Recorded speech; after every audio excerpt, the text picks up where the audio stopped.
Good evening, folks. Deb Delapiana with your short take. So tonight, we're going to be talking about Zooey Zephyr, who is a transgender lawmaker in the state of Montana, duly elected by her constituents to represent them. And on Tuesday, I believe the date was April 18th. Let me just double check that, the 18th of April. Montana was considering a anti-transgender bill, which would deny gender-affirming care to youth in the state of Montana. Now, since this whole event started, that bill has actually been passed and sent to the governor, and he is signing that bill. But during the course of the debate over that bill, Zooey Zephyr stood up and made her impassioned speech. And I'm going to read to you what she said. She said, and I quote, "This body should be ashamed. If you vote yes in this bill and yes on these amendments, I hope the next time there is an invocation, when you bow your heads in prayer, you see the blood on your hands," end quote. Now, the Montana Freedom Caucus, immediately thereafter, wrote a letter demanding that she be censured for attempting to shame the Montana legislative body by using inappropriate and uncalled for language during a floor debate. They later said that she was inciting violence. So to them, I say, bullshit. Those words, by the way, blood on their hands, whatever, those words have been used in the halls of Congress many a time over the past 100 years, quite frankly. We have an article that proves that. But it went even further than that. On the following Thursday, when she had her light on to speak about something else, they refused to call on her, basically acting as if she wasn't even in the room. And to her credit, she did not back down.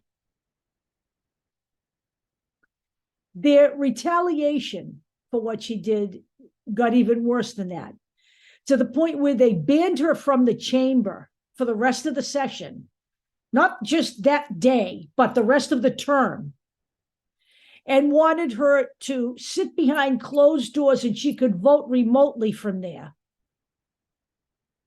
But she could not speak. They would not allow her to speak or voice her opinions about any bill from here on out, basically silencing her.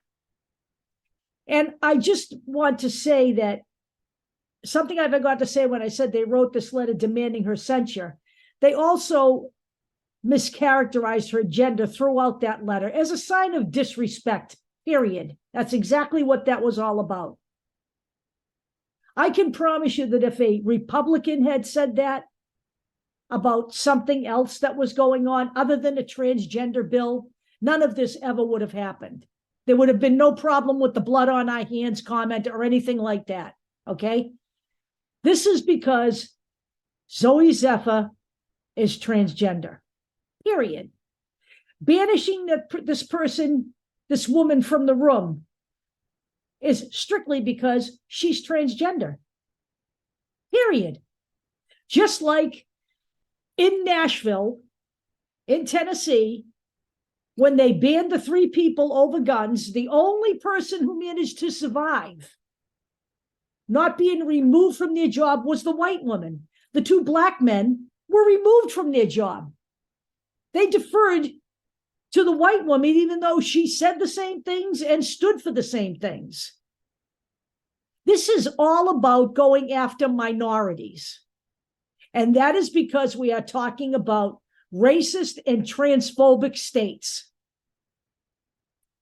So now Zooey Zephyr is disobeying once again, and she is not sitting behind closed doors and voting. She is sitting in a noisy hallway with her seat number on a Post-it note above her and voting in full public view.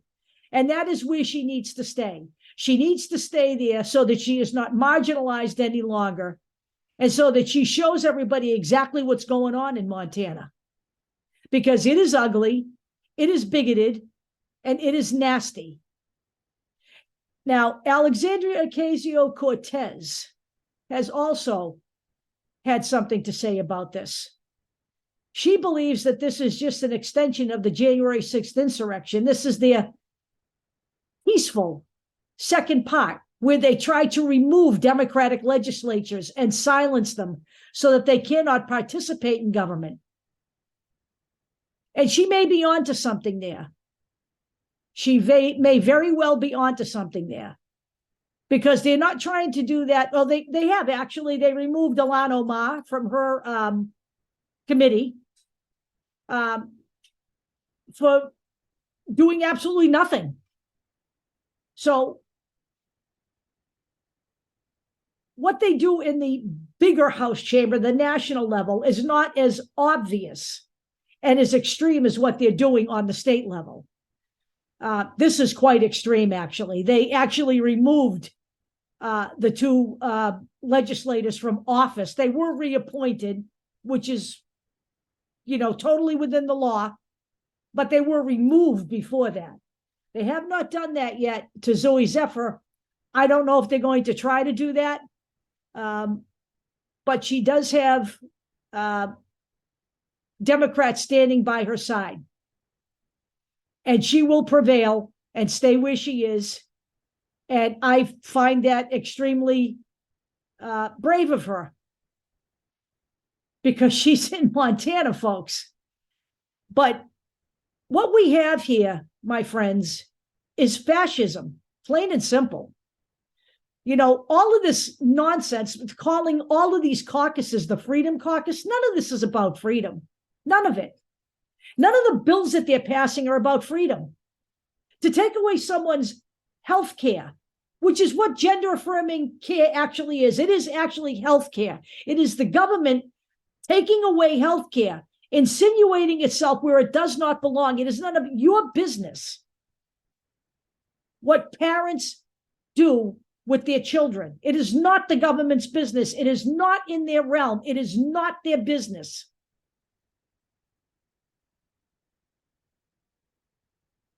It is not the government's business if a woman has an abortion. It is health care.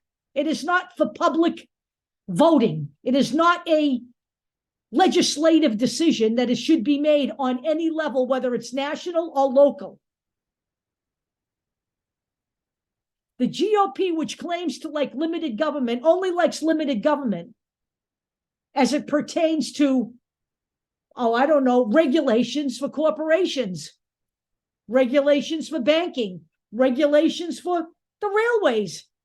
But when it comes to legislating a woman's uterus or telling transgender people what they can and cannot do with their bodies, they have no problem with invasive government then.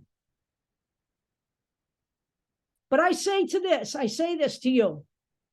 Alexandria Ocasio-Cortez could very well be right about what they're doing, but it should be noted that they are only going after minority communities when they do this.